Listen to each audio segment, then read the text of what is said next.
Class 11-এর ছাত্রছাত্রীরা, তোমরা তাপগতিবিদ্যা chapter পড়ছো। তাপগতিবিদ্যা বা থার্মোডাইনামিক্স।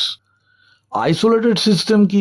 কোনো একটা সিস্টেমের বেষ্টনী যদি ওই সংস্থা এবং ওর পরিপার্শ্বের মধ্যে শক্তি ও পদার্থ ও শক্তির বিনিময় করতে না দেয়, তবে সংস্থাটিকে আমি আইসোলেটেড সিস্টেম বা বিচ্ছিন্ন সংস্থা বলতে পারি।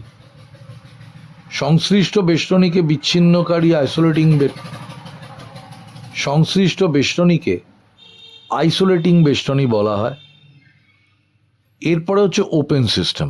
ওপেন সিস্টেম মানে হচ্ছে কোনো সংস্থার বেষ্টনী যদি ওই সংস্থা এবং ওর চারপাশের মধ্যে পদার্থ বিনিময় করতে দেয়, তাহলে সেটা হচ্ছে ওপেন সিস্টেম। ক্লোজ সিস্টেম কি? যে কোনো সংস্থা বা কোনো সিস্টেম, তার যে বাউন্ডারি রয়েছে, বেষ্টনী রয়েছে, তা ওই সংস্থা এবং ওর চারপাশের মধ্যে শুধু শক্তির বিনিময় করতে দেয়, কিন্তু পদার্থের বিনিময় করতে দেয় না, তাকে বলা হচ্ছে ক্লোজ সিস্টেম। ঠিক আছে। স্টেট অফ এ সিস্টেম কি? গতিবিদ্যার মতো তাপগতিবিদ্যাতেও যে কোনো সময়ের মুহূর্তে কোনো সংস্থার অবস্থা বলতে ওই মুহূর্তে সংস্থাটি ঠিক কিভাবে আছে তা বোঝায়। এইবার থার্মোডাইনামিক ভ্যারিয়েবলস বা প্যারামিটার্স অর কোঅর্ডিনেটস কি? মূলত তিনটে। সেটা হলো প্রেশার, ভলিউম অ্যান্ড টেম্পারেচার। এইগুলোকে তাপগতীয় চলরাশি বলা হয় বা থার্মোডাইনামিক ভ্যারিয়েবলস বলা হয়। এইবার তাপগতীয় সাম্যাবস্থা যদি আলোচনা করি, তাপগতীয় সাম্যাবস্থা হচ্ছে কোনো সংস্থা ওর পরিপার্শ্বের সঙ্গে যান্ত্রিক, তাপী এবং রাসায়নিক সাম্যে থাকলে ওই সংস্থা তাপগতীয় সাম্যাবস্থায় আছে। ঠিক আছে।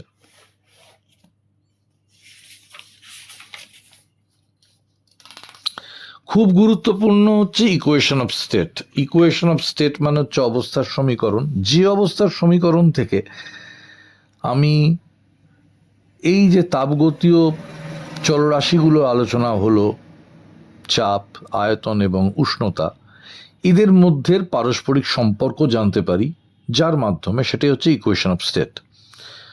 অতএব সাম্যাবস্থায় কোনো সংস্থার তাপগতীয় চলরাশিগুলি XYZ হলে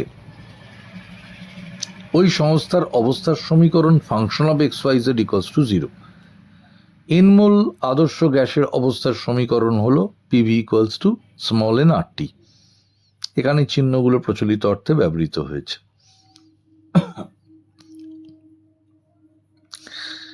আমরা এইবার যে আলোচনাটা করব সেটা হচ্ছে থার্মোডাইনামিক প্রসেস।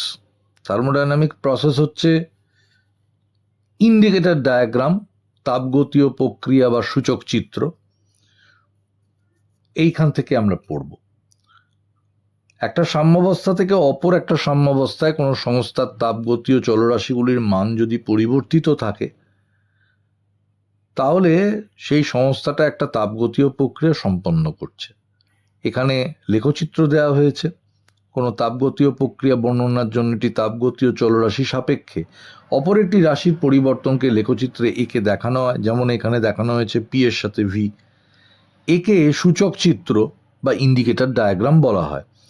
সূচক চিত্রের যে কোনো বিন্দুর একটি বিশেষ সাম্যাবস্থাকে, মানে সূচক চিত্রের যে কোনো একটা বিন্দু, সেটা একটা বিশেষ সাম্যাবস্থাকে নির্দেশ করে।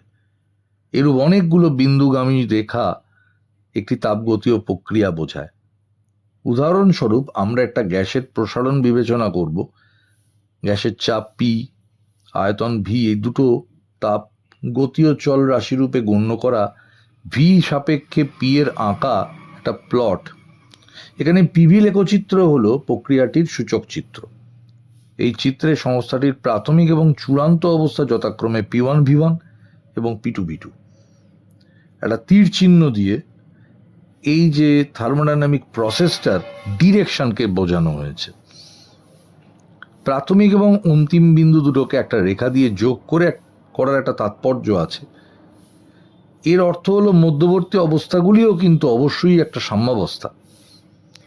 এবার বিভিন্ন প্রকার তাপগতীয় প্রক্রিয়া, সমচাপী আইসোবারিক প্রসেস, আইসোকোরিক প্রসেস, সমায়তনিক, আইসোথার্মাল প্রসেস, অ্যাডিয়াবেটিক প্রসেস এবং সাইক্লিক প্রসেস, এই প্রসেসগুলো আলোচনা করব। তো সমচাপী প্রক্রিয়া বা আইসোবারিক প্রসেস হচ্ছে যে তাপগতীয় প্রক্রিয়া স্থির চাপ সম্পন্ন হয়, মানে যে তাপগতীয় প্রক্রিয়া, যে থার্মোডাইনামিক প্রসেস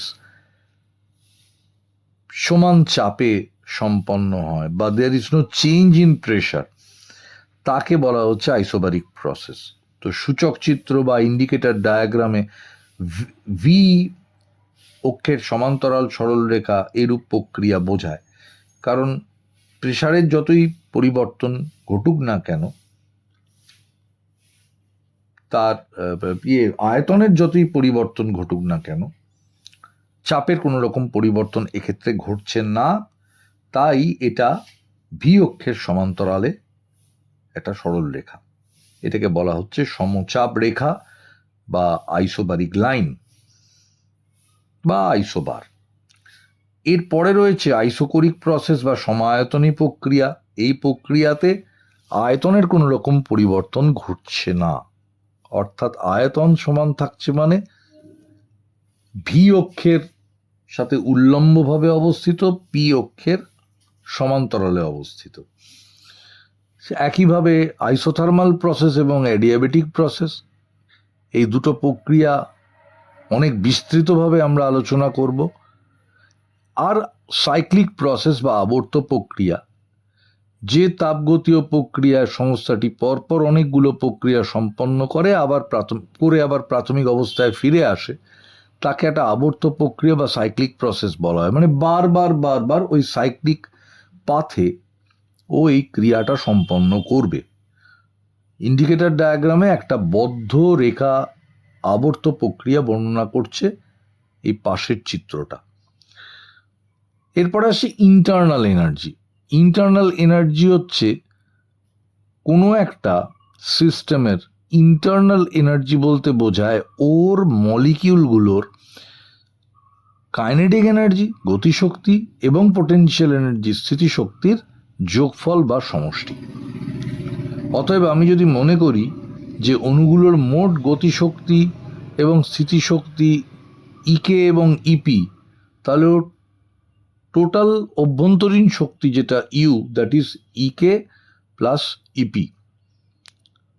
এবার নেক্সট আসছি internal energy of a gas. Internal energy of a gas মানে হলো কোনো গ্যাসের অবস্থা ওর উষ্ণতা টি এবং চাপ পি এবং আয়তন ভি দিন। আমি একদম প্রথমেই বলেছি যে কোনো একটি গ্যাসের পি, ভি এবং টি এই তিনটে হচ্ছে প্যারামিটার। তো স্বাভাবিকভাবে মনে হতে পারে যে গ্যাসের অভ্যন্তরীণ শক্তি তিনটে রাশির ওপর নির্ভর করে। জুল এই বিষয়ে অনেক পরীক্ষা নিরীক্ষার পর সিদ্ধান্ত করেছেন যে নির্দিষ্ট পরিমাণ আদর্শ গ্যাসের অভ্যন্তরীণ শক্তি কেবলমাত্র ওর উষ্ণতার ওপর নির্ভর করে, ওর চাপ বা আয়তনের ওপর নির্ভর করে না। অর্থাৎ গ্যাসের অভ্যন্তরীণ শক্তি উষ্ণতার ওপর নির্ভর করে, চাপ এবং আয়তনের ওপর নির্ভর করে না। এবার আমরা যেটা জানব সেটা হচ্ছে তাপগতীয় প্রক্রিয়ায় সম্পাদিত কার্য বা work done in a thermodynamic process. কোনো সংস্থার একটি অংশ ওই একই সংস্থার অপর কোনো অংশের ওপর যে কার্য করে তাকে অভ্যন্তরীণ বা ইন্টারনাল ওয়ার্ক বলা হয়। যেমন কোনো একটা সংস্থার অণুগুলো পরস্পর ক্রিয়া প্রতিক্রিয়ার ফলে যে কার্য হয় তাকে অভ্যন্তরীণ কার্য বলা হয়। কিন্তু কোনো সিস্টেম ওর আশেপাশের ওপর সামগ্রিকভাবে যদি কোনো বল প্রয়োগ করে এবং তার ফলে যদি কোনো ডিসপ্লেসমেন্ট বা সরণ হয়, তাহলে ওই সংস্থা দ্বারা কৃত কার্য বা সংস্থার ওপর সম্পাদিত কার্যকে বাহ্যিক কার্য বা এক্সটার্নাল ওয়ার্ক বলা হয়। যেমন প্রযুক্ত বাহ্যিক চাপের বিরুদ্ধে কোনো গ্যাসের একটি পিস্টনকে ঠেলে সরালে বাহ্যিকৃত কার্য হয়। তো আমরা গ্যাসের প্রসারণে সম্পাদিত বাহ্যিক কার্য বা external work done by an expanding gas, এটা নিয়ে আলোচনা করব। স্থির চাপে প্রসারণ আমি ঘটাচ্ছি কিভাবে, যেটাকে আইসোবারিক প্রসেস বলা হচ্ছে। যে চিত্রে যেরকম দেখতে পাচ্ছ, যে বস্তু দ্বারা সম্পাদিত বাহ্যিক কার্যের উদাহরণ রূপে আমরা প্রথমে স্থির চাপে গ্যাসের প্রসারণ সম্পর্কে আলোচনা করব। মনে করি একটা চোঙের মধ্যে কিছু পরিমাণ গ্যাস নেওয়া হয়েছে, চোঙের খোলা মুখে একটি পিস্টন দিয়ে আটকানো, পিস্টনটি ঘর্ষণহীনভাবে চলাচল করতে পারছে। গ্যাসের চাপ পি এবং পিস্টনের ক্ষেত্রফল যদি এ হয়, পিস্টনের ওপর গ্যাস কর্তৃক প্রযুক্ত বল কি হবে? F equals to P into A, ক্ষেত্রফল ইন্টু চাপ। সুতরাং পিস্টনকে সাম্যাবস্থায় রাখতে গেলে ওর ওপরে সমান এবং বিপরীতমুখী এফ বলই প্রয়োগ করতে হবে। এখন চাপ স্থির রেখে তাপ প্রয়োগ করলে গ্যাসটি প্রসারিত হয়ে পিস্টনটিকে ঠেলে বাইরের দিকে সরিয়ে দেবে। মনে করা যাক পিস্টনের সরণটা হলো এক্স। তাহলে গ্যাস কর্তৃক কৃতকার্য কি? পিস্টনের ওপর প্রযুক্ত বল ইন্টু এক্স, তাহলে এফ ইন্টু এক্স। এই এফ মানে আবার পি ইন্টু এ, তার মানে পি এ এক্স। কিন্তু এখানে এ আর এক্স এর গুণফলটা হচ্ছে গ্যাসের আয়তনের পরিবর্তন। তার মানে আমি বলতে পারি কৃতকার্যের পরিমাণটা হলো চাপ ইন্টু আয়তন পরিবর্তন, অর্থাৎ W equals to P V two minus V one. এখানে ভি ওয়ান এবং ভি টু যথাক্রমে গ্যাসটির প্রাথমিক এবং অন্তিম আয়তন। সূচক চিত্রে এই প্রক্রিয়াকে ভি অক্ষের সমান্তরালে একটি সরলরেখা দিয়ে বর্ণনা করা যায়। এই লেখচিত্রের রেখাঙ্কিত অংশের ক্ষেত্রফল কৃতকার্যের সমান হয়, অর্থাৎ পি ভি লেখো ভি অক্ষ এবং V equals to V one ও V equals to V two, এই দুটি কোটি দ্বারা সীমাবদ্ধ ক্ষেত্রফল কৃতকার্যের সমান হয়।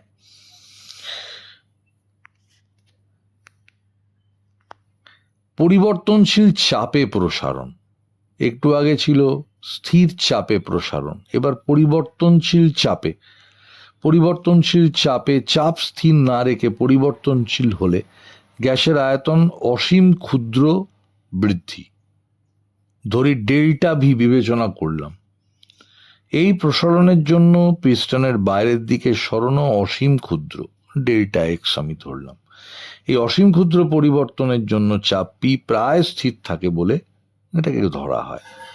অতএব গ্যাস কর্তৃক কৃতকার্য delta W equals to F DX. F হচ্ছে আবার পি এ ডিএক্স, তাহলে এ ডিএক্স হচ্ছে আবার ডিভি, তার মানে পি ডিভি। প্রাথমিক আয়তন ভি ওয়ান এবং অন্তিম আয়তন ভি টু হলে মোট সম্পাদিত কৃতকার্য W is integration V one two V two P DV. P এবং ভি এর মধ্যে সম্পর্ক জানা থাকলে এই সমাকলনের মান নির্ণয় করা যায়। স্পষ্টত চাপ পি স্থির থাকলে W equals to P into V one V two PV, মানে P V two minus V one. এই প্রক্রিয়ার যে ইন্ডিকেটর ডায়াগ্রাম দ্যাট ইজ সেটা দেয়া হয়েছে এই তলায়। এই লেখচিত্রেও রেখাঙ্কিত অংশের ক্ষেত্রফল কৃতকার্যের সমান হয়, অর্থাৎ পিভি লেখো ভি অক্ষ এবং V equals to V one ও V equals to V two, এই দুটি কোটি দ্বারা সীমাবদ্ধ ক্ষেত্রফল কৃতকার্যের সমান হয়। আচ্ছা, চিহ্নের একটা রীতি আছে, সাইন কনভেনশন কি? আয়তন প্রসারণ হলে গ্যাস নিজে কার্য করে, এই কার্যকে ধনাত্মক কার্য ধরা হয়। আয়তন সংকোচন হলে গ্যাসের ওপর কৃতকার্য হয়, এই ঋণাত্মক কার্য বা নেগেটিভ ওয়ার্ক ডান বলা হয়। এখন গ্যাসের আয়তন যদি ভি ওয়ান থেকে বেড়ে ভি টু হয়, তাহলে এক্ষেত্রে হচ্ছে পজিটিভ ওয়ার্ক ডান। এটা এবার যদি গ্যাসের আয়তন ভি টু থেকে সংকুচিত হয়ে ভি ওয়ান হয়, তাহলে এর যে ওয়ার্ক ডান সেটা নেগেটিভ ওয়ার্ক ডান। এরপরে আমরা আসছি আইসোকরিক প্রসেস। গ্যাসের আয়তন স্থির রেখে, আয়তন স্থির রাখা মানে ডিভি ইকুয়ালস টু জিরো, অর্থাৎ গ্যাস কর্তৃক কোনো কার্যই সম্পাদিত হবে না। ঠিক আছে, এটা একটা ইন্ডিকেটর ডায়াগ্রাম দিয়ে বোঝানো হয়েছে এখানে। সাইক্লিক প্রসেস যেটা, যে মনে করা যাক এ বি সি পথে সেটা ক্রমাগত ঘুরছে, তো যদি কৃতকার্য হয় ডাব্লু ওয়ান, আর এটা যদি সি ডি এ ফিরতি পথে আয়তন সংকোচন হয়ে গ্যাসের ওপর সম্পাদিত কার্য হয় ডাব্লু টু, তাহলে ডাব্লু ওয়ান যদি হয় পজিটিভ তাহলে ডাব্লু টু হবে নেগেটিভ। অতএব আমার যে total work done W equals to W one plus W two, সেটা হচ্ছে ক্ষেত্রফল A B C F E minus ক্ষেত্রফল A D C F E. অতএব কোনো আবর্ত প্রক্রিয়ায় সংস্থা দ্বারা সম্পাদিত মোট কার্যের মান আবদ্ধ অংশের ক্ষেত্রফলের সমান।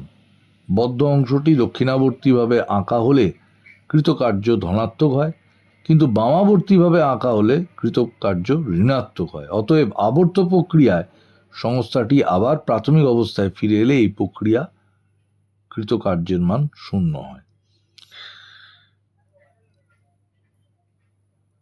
আজ এই অবধি আমি পড়ালাম। এর পরের দিন আমি এর পরের অংশ থেকে পড়াবো।